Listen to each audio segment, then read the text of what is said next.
Okay, hello everybody and welcome to the Reuse Company webinars.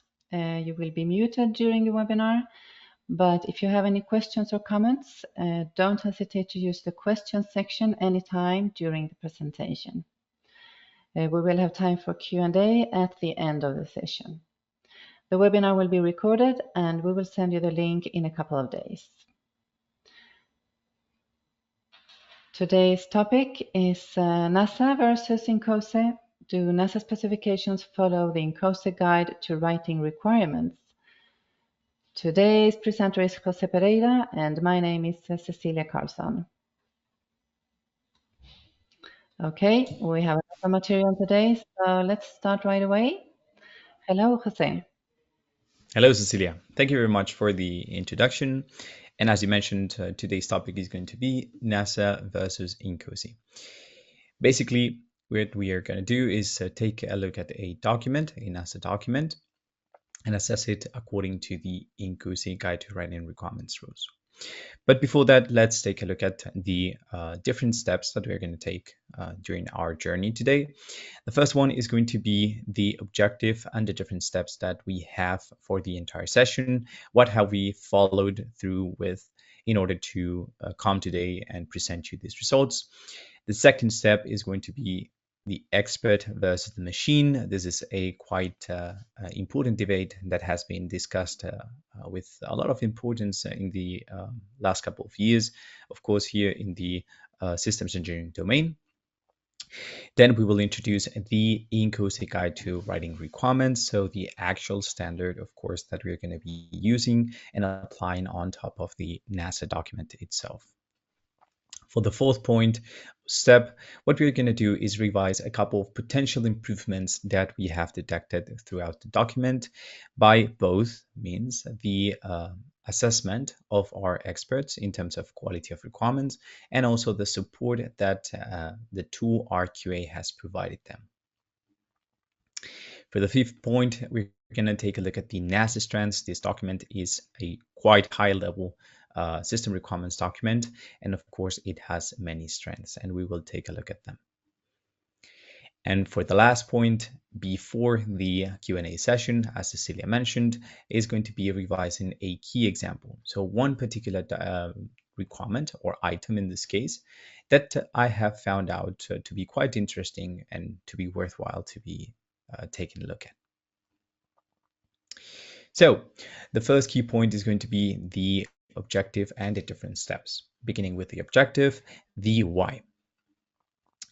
The core objective of this session is going to be, first of all, checking the coverage of the INCOSE Guide to Writing Requirements rules for a published NASA document, okay?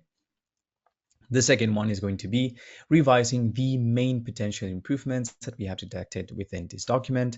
This can be applicable to any other type of document, as many of these improvements, potential improvements, are quite predominant in daily activities regarding requirements authoring and can be found out in many specifications as well.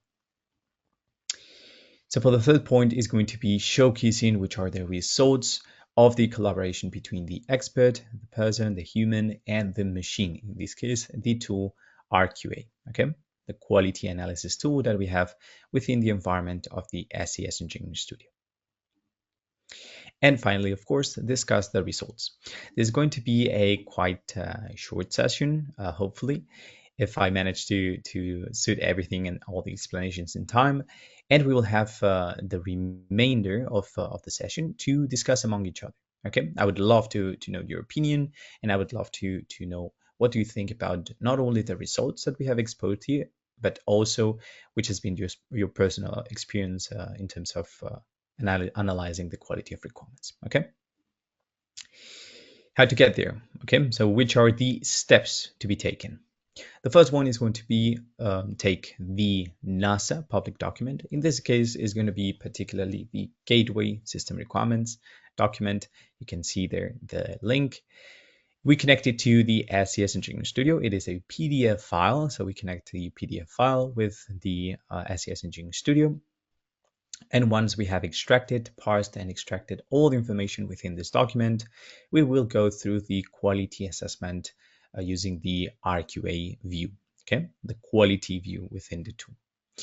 In this view, we will apply the set of quality metrics that we have defined from the INCOSE Guide to Writing Requirements rules. I'll explain a little bit more about this later, but we will apply them. We will assess the entire specification, and we will get a series of different results according to each and every one of the metrics. Based upon that, once again, we will discuss and in this case, showcase you the results that we have obtained. Great, so we move on to the next topic, which is going to be expert or machine. So let's look at the facts, right? On the left-hand side, I'm going to have the pros or the strong points of the expert, the person in this case. And on the right-hand side, we will see the machine ones. So the expert is always aware of the real world, at least they should be. They know which is the actual usage of each and every one of the requirements, the context of the project, and many additional information that can be overlooked by the machine. While on the other hand, the machine is always objective during the assessment. They will execute the quality assessments that you request them, let's say, always in the same way and without involving any personal or subjective assessments. And on the second point, and in my opinion, the strongest one, is going to be the quickness, the speed rate at which they are able to analyze the quality of many different requirements, right? When we have huge pieces of information, it can be tough for us humans to just maintain consistency when trying to look for very precise and specific details, okay? We'll see a couple of examples of this during the assessment, things that I would not have been able to detect, honestly, if it weren't for the tool supporting my assessment process, okay? So, with the expert's domain knowledge, which is key, applied to the configuration of these types of advanced tools for quality assessment in this particular scenario, machines can actually become what they're intended to, right? A tool for the human to use and to, let's say, increase the productivity and the efficiency of all these processes. In this case, as I mentioned before, for quality assessment of requirements. So in my opinion, both are key. The collaboration is fundamental, and it is very good to, let's say, have the expert with all the context and domain knowledge supported by the tool, which is going to be like the specific scrapper going through each and every one of the details on the specification, okay? Great, so moving on to the INCOSE Guide to Writing Requirements. This is the standard, and it's basically dedicated for the description of how to express needs and requirements in a clear and efficient and precise way, okay? So this INCOSE Guide to Writing Requirements is going to have a lot of different pieces of information. It is fantastic to guide you through the entire writing and authoring of requirements, but I will focus on today's presentation on the quality rules that they have available. You will notice that we have plenty of them. Actually, I have another slide with more, but each and every one of these blocks is one particular characteristic that you can identify. A quality characteristic is nothing more than a domain or a group which determines which is the nature of the actual quality rules that we are going to apply, okay? So we have concision, we have non-ambiguity, we have accuracy, singularity, so on and so forth, okay? And within each and every one of those quality characteristics, we have different quality rules, okay?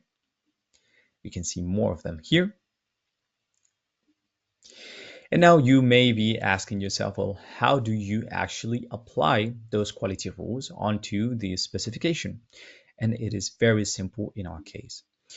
Within the Reese company, we have developed from those particular quality rules, we have developed what we call quality metrics. These quality metrics are fundamental because they provide coverage in more aspects or perspectives than what the actual quality rules can offer. because in many cases it is not possible to define every single potential scenario. And with the quality metrics, we go one level below that. We're a little bit more precise on the different particular scenarios, so that we can have a full coverage of the entire quality topics. Okay, of course, there are some things that cannot be covered and mastered by the tool. One of these, for instance, out of the top of my head, is feasibility. Feasibility is a topic which is very complicated for the machine to actually assess, because they do not have that specific domain knowledge and experience coming from the expert. Okay, so this is why the collaboration is very important. The tool is always going to be, let's say, more proficient in the manual tasks, and the expert is always going to be more proficient on the knowledgeable, on the domain related topics. Okay, great. So let's dig a little bit deeper, and in order to understand how do we actually can apply these types of quality metrics onto the different types of elements that we will find, because we not only have requirements, we also have needs, for instance, and we do not have only one type of need or one type of requirement. We can divide our graph into two main parts. In the upper one is going to be the needs, and in the lower one is going to be the requirements. Okay, but for the left and the right, we can also make a distinction. On the left hand side, we have cross-domain information, right, which is cross-domain quality metrics, which are basically metrics that do not need any sort of type of additional information, context information about the project or about the system itself, or about the specification itself. These are basically, for instance, the length of the requirement, right? This does not require for you to know specifically which components does the system have, okay? And on the right-hand side, we have domain-specific. These are, let's say, quality metrics that do require a little bit more of information. They require the components of the system, for instance, like if you want to evaluate whether or not the subject of the requirement is the appropriate one, you need to know which are the potentially acceptable subjects, right? So based upon this information and this diagram right here, what we do is we differentiate between needs verification on the top part and requirements verification on the bottom one, okay? And from each and every one of the quadrants that we have divided this graph into, we're going to apply what we call the quality belts.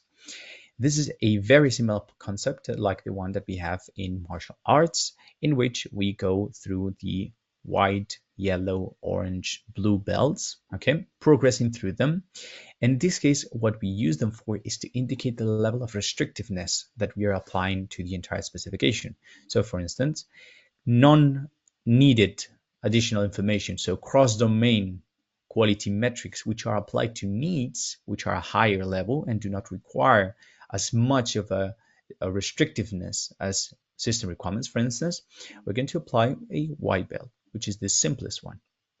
If we go into a little bit further, let's say if we need now context information, but we're still dealing with needs, for instance, a blue belt. If we are not requiring additional information, but we are assessing, in this case, requirements, we're going to level up a little bit from the basic one, from the white one, and we're going to move on to a yellow quality belt. And finally, for the system requirements, for instance, we could go to the highest level of restrictiveness because we're going to be applying a black belt, okay? How do we see these within the tool? This is the way, okay? We have 4 different, what we call quality baselines, which are the exact same as the quality belts, okay? 4 different ones. And as you can see them here, let me just highlight it for you. We have cross-domain metrics for the needs, cross-domain metrics for the requirements. So this would be the white, this would be the yellow, okay? Cross-domain and domain-specific for the needs. This would be the blue one.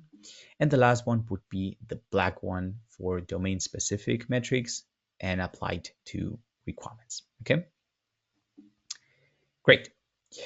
A little bit more information, and this is a wonderful depiction of the verification and validation processes, okay?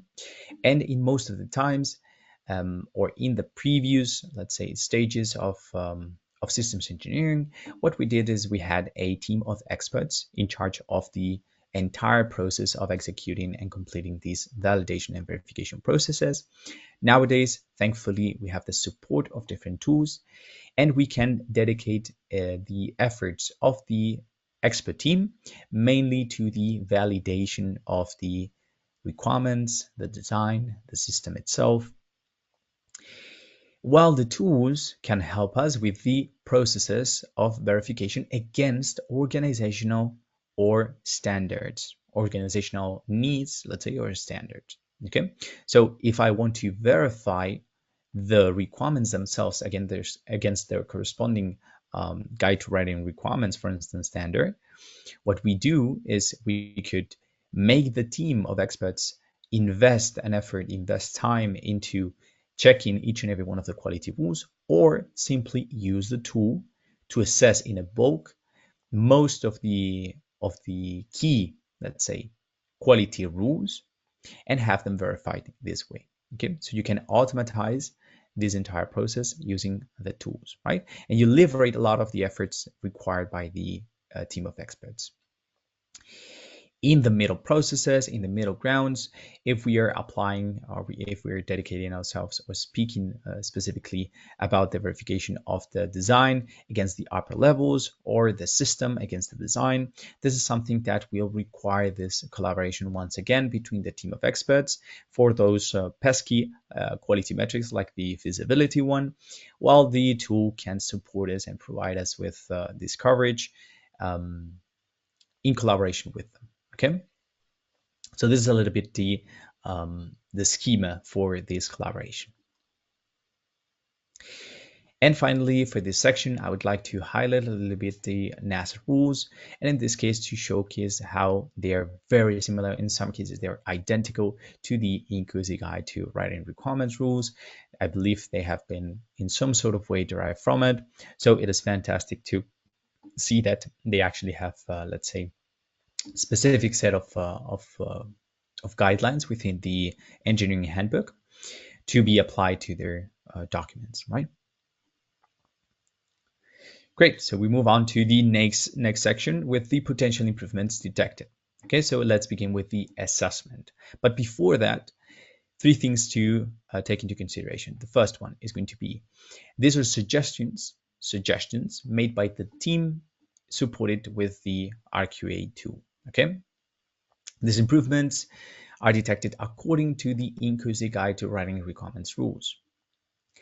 And also, I have to say, the vast majority of improvements are minor issues, specifics that we can take a look at just out of curiosity and to hopefully raise awareness about the potential dangers of these kind of issues. Okay, so let's begin with the first one. The first one is a little bit special. That's why I place it at number 1, and it's ubiquitous requirements. This topic or this expression, this concept comes derived from the ears patterns, right? These ears patterns, of course, are mentioned within the INCOSE guide to writing requirements. However, they're not compulsory to apply. Okay, this is a mere suggestion, as I mentioned before, and it is very, let's say, interesting to take a look at this concept because most of the times the requirements that we describe as ubiquitous, which basically means without any sort of condition, right, indicating when or what triggers the action that we are defining in the requirement. Most of the times we tend to use this kind of requirements or this kind of structure when it actually doesn't correspond, right? It is important to differentiate two types of main ubiquitous requirement solutions, let's say. The first one is going to be state-driven. As you can see here, we locate the ubiquitous on top, and we're going to take a look at the state-driven, event-driven, and the complex ones. So for the state-driven, this is pretty straightforward. What we do is we define at the very beginning a specific scenario, let's say, which will trigger or where the system will trigger the action that we define. So in this case, while the system is in attack mode, the power system shall show the temperature of the vital sensor. Okay, if I had defined this requirement as the power system shall show the temperature of the vital sensor, when does this action actually come into play? Is it always triggered? Is it triggered at a specific point in time? Is it an action concretely that triggers this action or this execution by the system? So this is why the beginning, the condition, is fundamental. And in this particular case, we're talking about state-driven. This is a little bit more specific, but state-driven ones come with the while because they describe the context and the scenario where the action is taking place. The next type are event-driven, which in this case come with the when. Okay, the system receives an attack from an enemy, the temperature war shall enter into defense mode. So from this trigger, the system shall react in X, Y, or Z way. Okay. The final one are going to be complex patterns, which, if you notice, are the combination of both a precondition or a context, which is defined by the while, and then a trigger, which is defined by the when. Okay, so we set the scenario, the scene for the action. We set the trigger, we define the trigger, and then we express the action that the system must take. Okay, great. So this is very interesting to take into consideration. And this particular specification, this is the first example that we have directly from the document. We have found examples like this one, which could be potentially improved in the following way. The gateway shall remotely transition from an unscrewed state to accommodate a safe crew ingress. Okay. In this case, as I mentioned before, we don't know specifically when this action shall take place. So if we rewrite it like this, it could be a little bit more clear. When commanded by the ground station, the gateway shall transition from so on and so forth. Okay.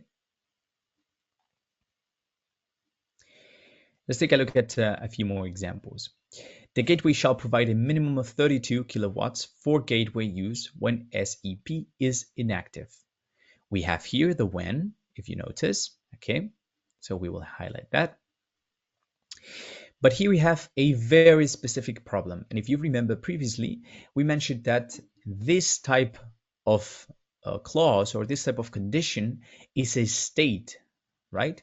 This is a period of time. This is a scenario or a context where the action appears or where the action takes place, actually. So we don't usually use the when. We should use instead the while because we are defining a period of time. This is not a trigger specifically, right? So this is why we change it for, or we try to change it for the while, okay? Same example, we have the when here.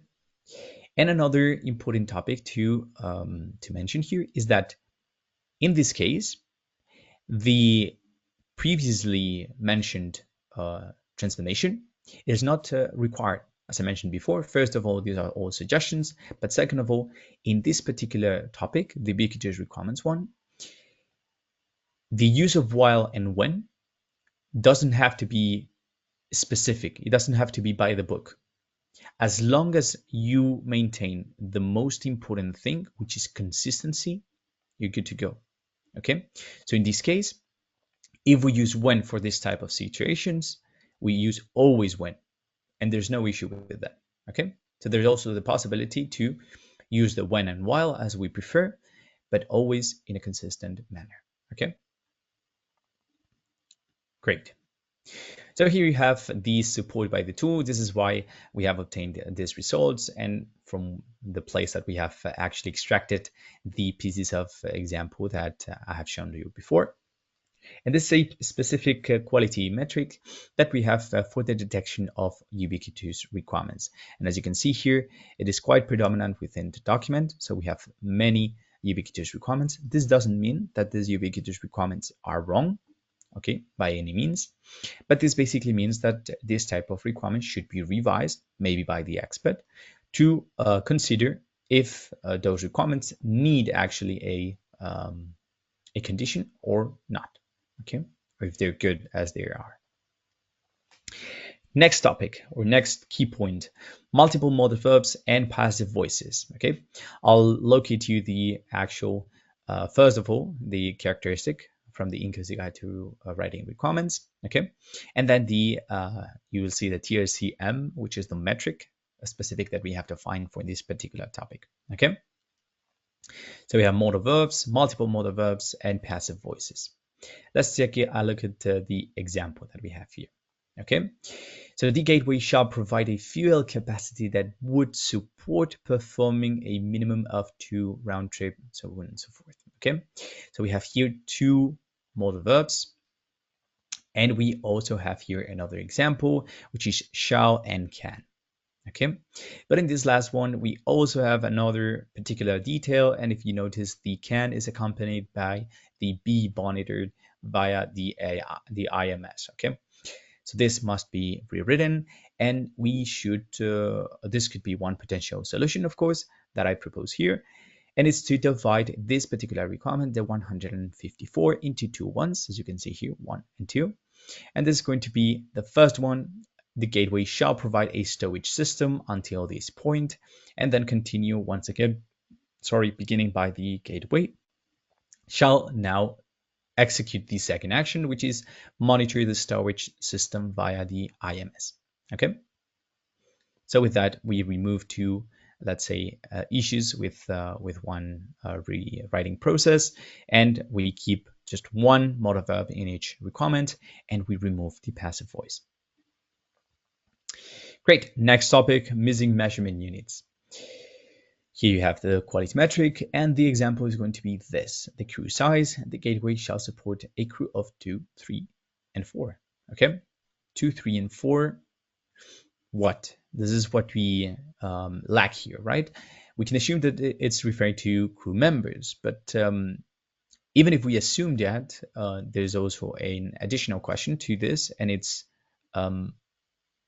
what is actually, or what does it count as a crew member? Does the robot count as crew member? Okay, for those of you who are fans of Interstellar, we have the TARS here. Do these ones count as crew members? Do they not? Okay, so this is important to specify here. 2, 3, and 4 people, 2, 3, and 4 crew members, including robots, or any sort of way that we can specify this and resolve the confusion or the potential confusion here. Okay. Moving on to recognize subject. Here we have the results that we have obtained. We have a total of 3 particular examples that we have here, and the examples that you can see. This is basically a quality metric that assesses whether or not the subject of the requirement is acceptable. And by acceptable, what we mean is, in this case, this is the gateway system requirements document. So every single requirement must begin by the gateway. Okay. And in this case, you will notice that the gateway is actually present. The term is present, but we're not referring to the gateway itself as the subject of the requirement. In the first one, we refer to the gateway probability of LOC, and in the second one, to the gateway probability of LOM. In the last one, we refer to the gateway critical systems. So we're not referring specifically to the gateway itself. A little bit of a gateway mouthful there. Let's take a look at one particular example, and the gateway probability of LOM shall have a mean value no greater than 1 in 10 for 1 year mission, including a 30-day crewed mission.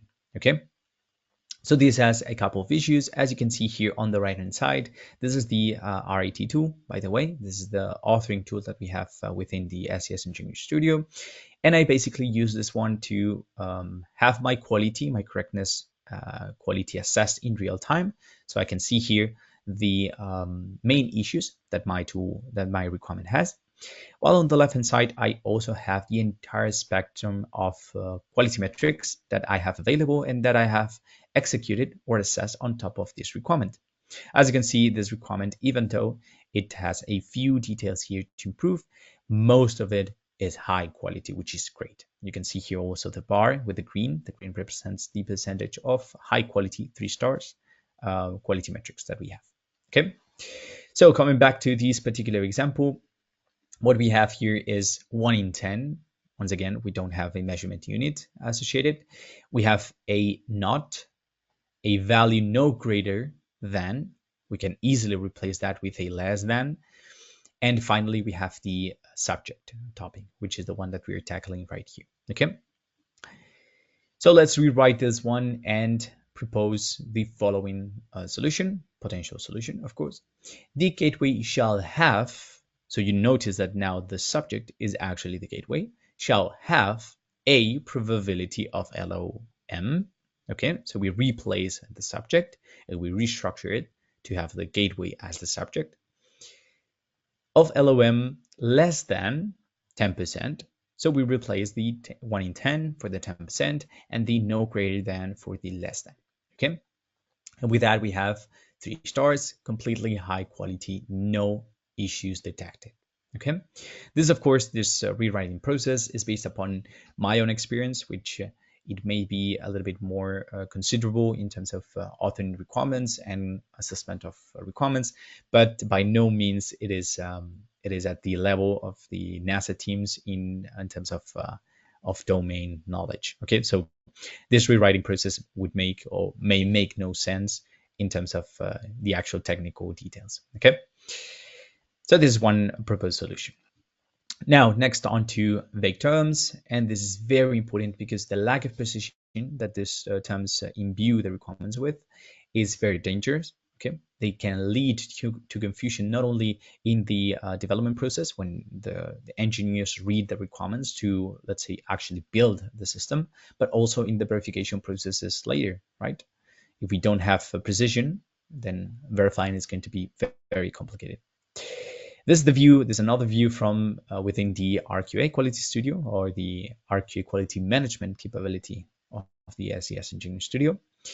And here we have on the left-hand side the amount of different vague terms that we have detected within the set of requirements.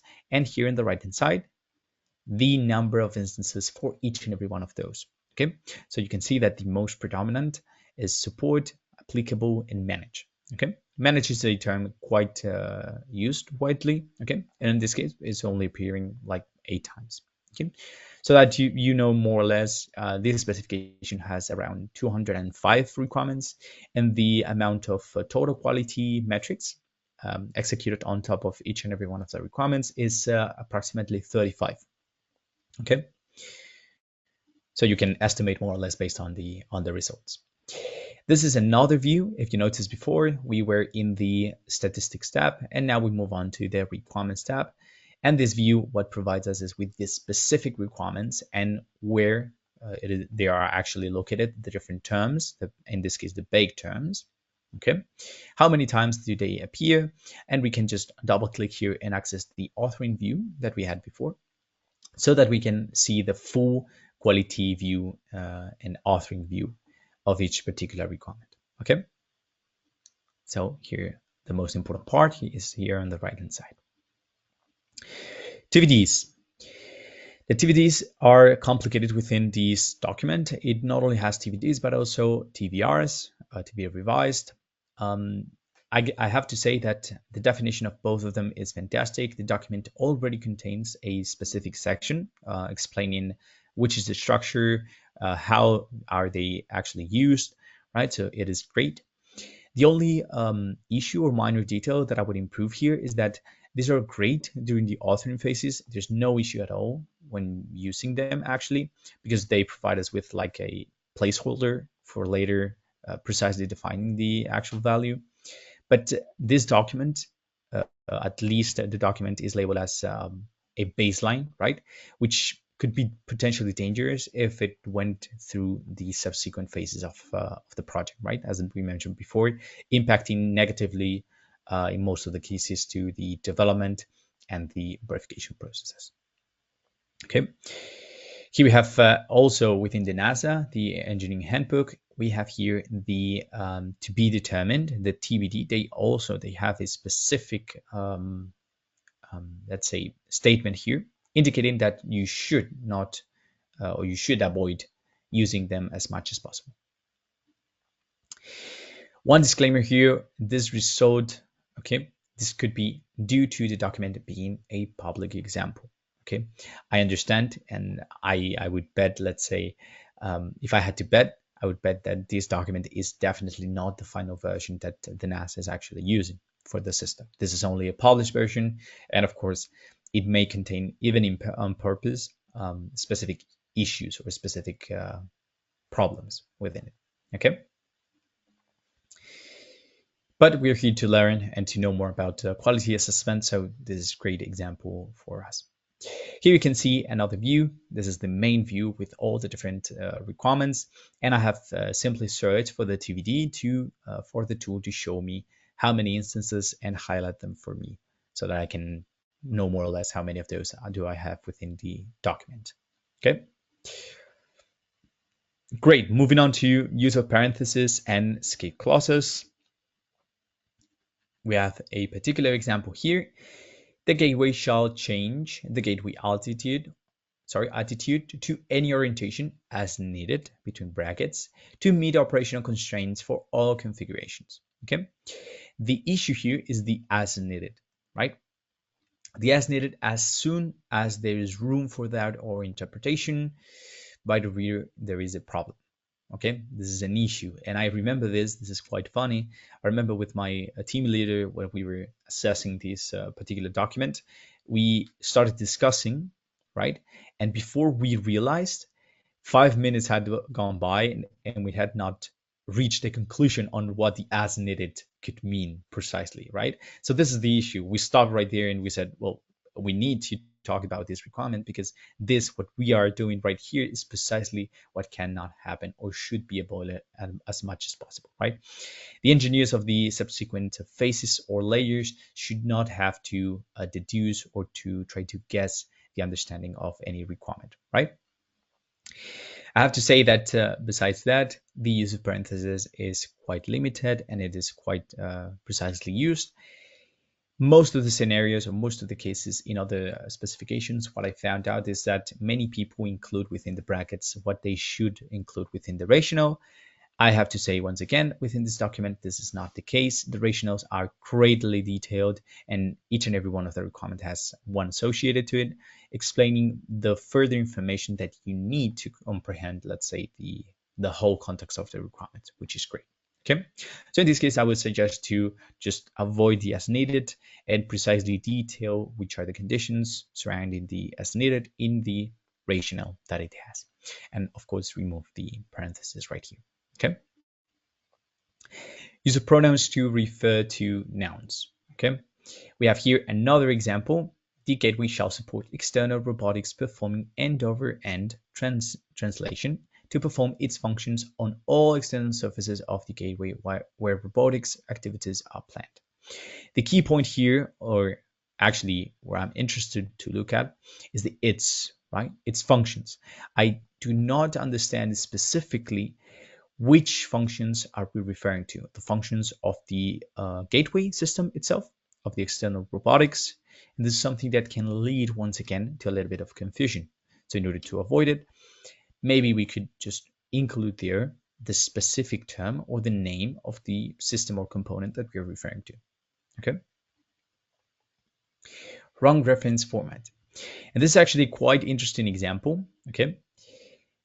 I actually detected it through incorrect spelling. There's no particular quality rule defined in this case for the detection and the checking of the referencing format. Okay, but as the document itself provided me with a section, as I mentioned before, quite detailed on which is the use of the to be resolved or to be determined references, and also the particular structure of those references. When going through the document, the tool parsed each and every requirement, and as soon as it detects a potentially incorrect spelling term, it gives it back to you. And in my case, it provided me with this requirement. It highlighted me the TBR HEOR. So in the structure of the document, it said to have TVR slash and then the subsequent set of letters, right? But in this particular scenario, both of them were together. I highlight this particular topic because the tool supports you in this type of scenarios. It is the strongest in this type of scenarios where you have a lot of different requirements. In this particular document, we had 205 requirements, if I remember correctly, but you may have hundreds and thousands of requirements in total. And this type of work is only possible unless you want to go through each and every one of the requirements with a lot of detail and you need to focus a lot. The tool just detects it for you and it provides you with the result, and it can highlight this type of issues that are, let's say, basically a human mistake made because you have to write a lot of different requirements and you may make these mistakes, right? So having the tool to support you is fantastic in this quality assessment process. Okay.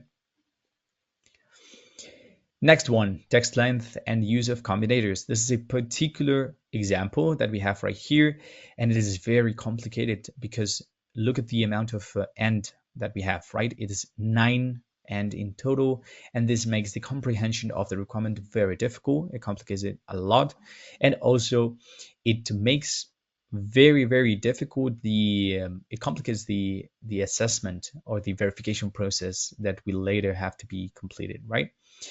Because how do you ensure that all those conditions, the moment one of those conditions fails, one of those ands fails, the verification process is going to be taken down, right? And you have to go through it again and again. Okay, so this would be so much better to, if there's additional information, included in the rational as they have done in many other requirements, and if not, then simply break down the requirements, the ands, break them down into specific requirements like we did previously at the very beginning with the ubiquitous one. Okay, great.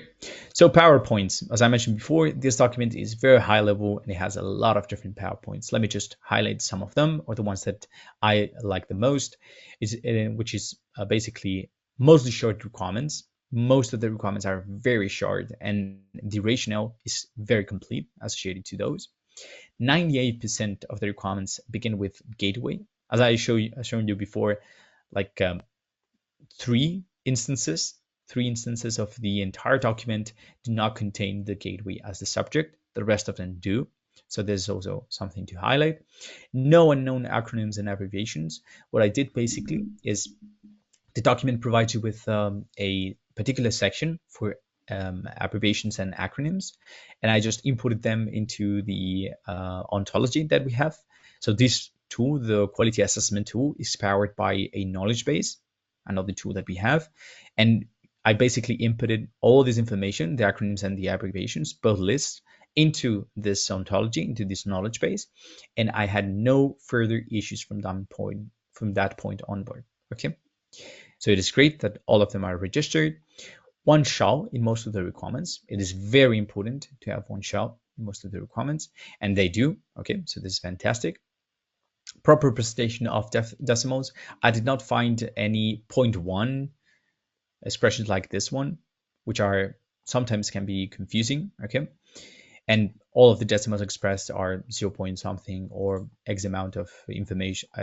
X number point something.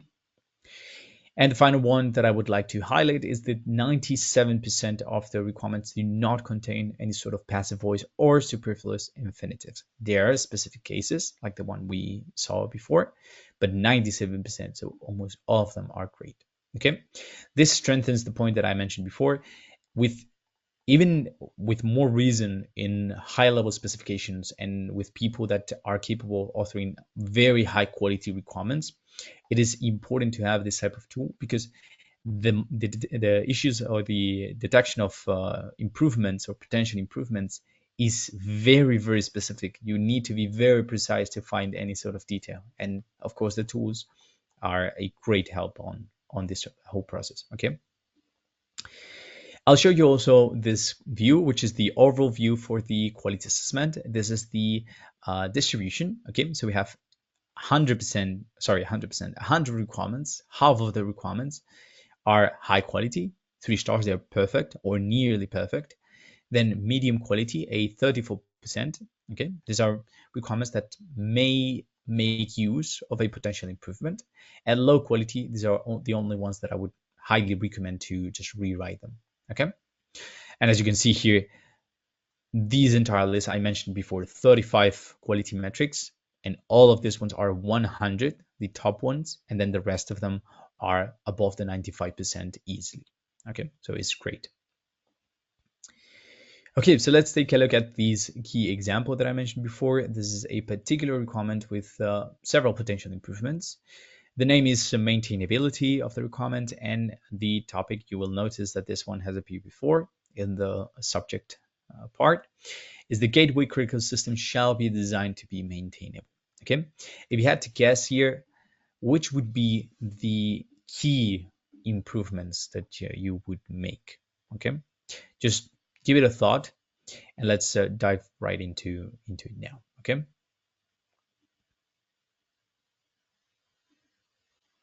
So the first thing that pops up into my mind is the passive voice that we have right here. Okay, passive voice that we have shall be designed. Okay, so this is the first issue that I would like to highlight. Great, and the tool also highlights it for us here. Okay, second topic, the one that we have already mentioned, no recognized agent as the subject. So the gateway critical systems, we can rewrite it in a different way. The gateway shall have critical systems that do X, Y, and Z. Okay, so in this way, we maintain, as we mentioned before, the gateway as the proper subject of the entire requirement, and then we specify that it is the gateway, the system itself, that has a particular component or subcomponent that executes the action. Okay. For the third topic is the use of superfluous infinitives. This coincides a little bit with the passive voice, but it shall be designed to in this case. Okay. And the final one is the maintainability that we have right there. Okay. This is a little bit complicated to actually express, and we have a scope node. This is something that the tool is capable to provide you with. Please avoid this term as it does not clarify properly the implications or characteristics that the subject requires in order to opt for the maintenance. Okay, so we are not defining with maintainable. What does maintainable actually mean, and which are the conditions to be clear, let's say, to be maintainable or to be maintained, sorry. Okay, so this is the wrap up. We conclude with this one, with this big example. I hope you got somewhat list of the main issues. We can discuss them a little bit further now. Conclusion for this entire document has really high quality. Okay, it has considerable high quality. The improvements detected are mostly coming from minor issues. Okay, there's some things that must be improved or that should be improved in this particular document, which once again I believe is not the final product, let's say, that the NASA used, but they come from minor issues in most of the cases. The human and machine are a great team, let's say. They perform great together because, as you have seen, I did this assessment actually, and the tool has provided me with many of the particular examples that you see there, especially the ones that require more thorough analysis of the document, like the detection of the format, the reference format. That is something that you would have to go through all the different requirements to just realize, and the tool just gives it to you. Okay. Well, I can provide with the, let's say, experience on this domain and a little bit further on the interpretation of those results. Okay, so great team. And once again, finally, the disclaimer that I just mentioned, this is the public example, right? Which basically means that it could be not, it is probably not actually the final version that NASA used. Okay. Great. So with that, we wrap up the session. We wrap up the content itself, but I would love to know more about your opinion. So let's begin with the Q&A section. Cecilia. Okay, thank you, Jose, for the presentation. Yes, Pleasure. we will start with the Q&A. So if you have questions or comments for Jose, please use the questions section. Mm-hmm. And while you are writing, I will give you some information about the Systems Engineering Interoperability Conference 2024. It takes place the 13th and 14th of November in Madrid, Spain, and it's organized by the Universidad Carlos III de Madrid with the support of INCOSE, with keynotes from INCOSE, NASA, and SimData, among others, and sponsored by the reuse company. At this conference, you can share your interoperability needs, requirements, and vision for the future, and you can also challenge solution providers with real interoperability needs. I have shared the link in the chat, so you can have a look if you want. So over to the questions. Thanks for the presentation. If you had to rate from 1 to 10 the level of quality of this document, how would you rate it? And what is the percentage of issues actually detected by the tool versus those detected by the expert? Oh, that's a fantastic question. Thank you for it, and I'm glad you liked the presentation. The answer would be a little bit complicated to give right away. I'll explain you a little bit the process that I followed, and then we can draw conclusions from that. I basically took the document and put it through the RQA.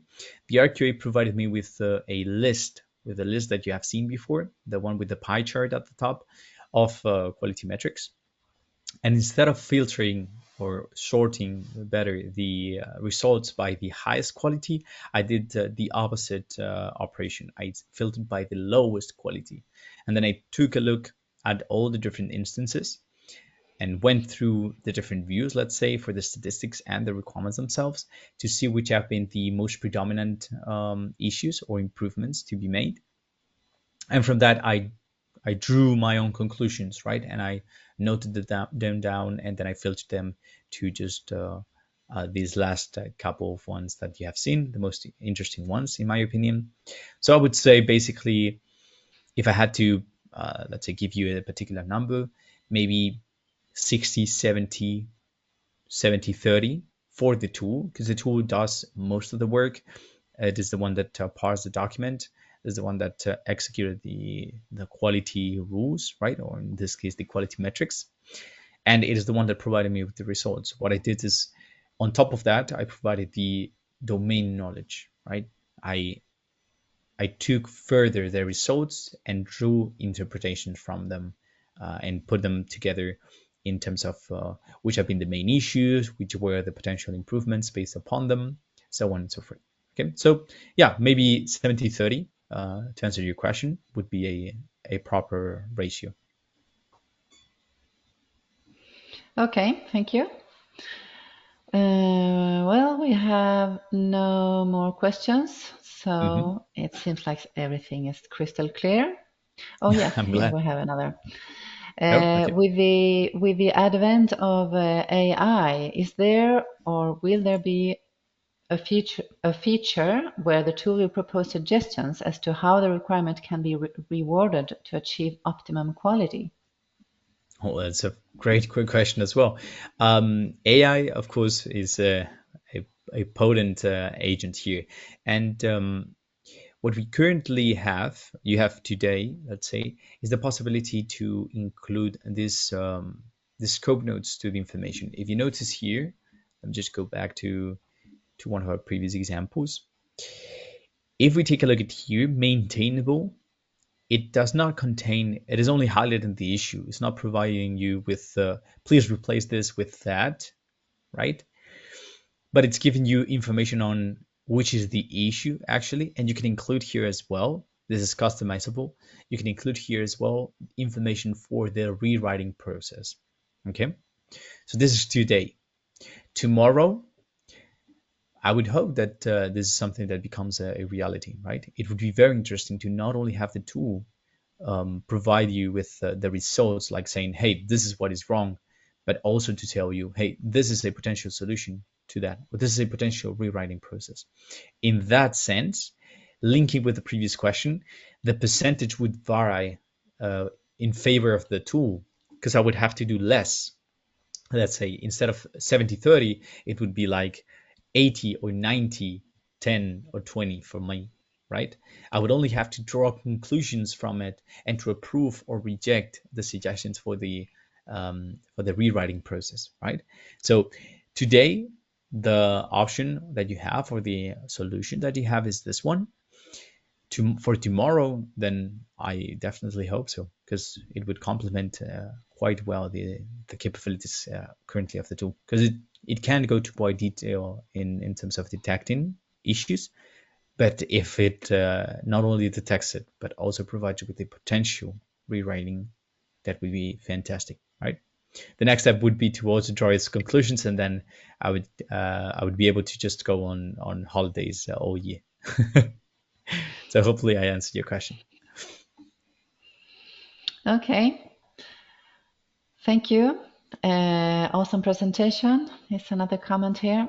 Okay, so Thank you let's very much. finish here. So thank you, Jose, and thank you everybody for attending. If you have additional questions later or want more information about our tools, don't hesitate to contact us by email to contact@reuscompany.com or directly to Jose. You can also find information on our website, reuscompany.com, and we have a lot of videos on our YouTube channel at The Reuse Company. Thank you very much and goodbye. Thank you very much. It was a pleasure having you here.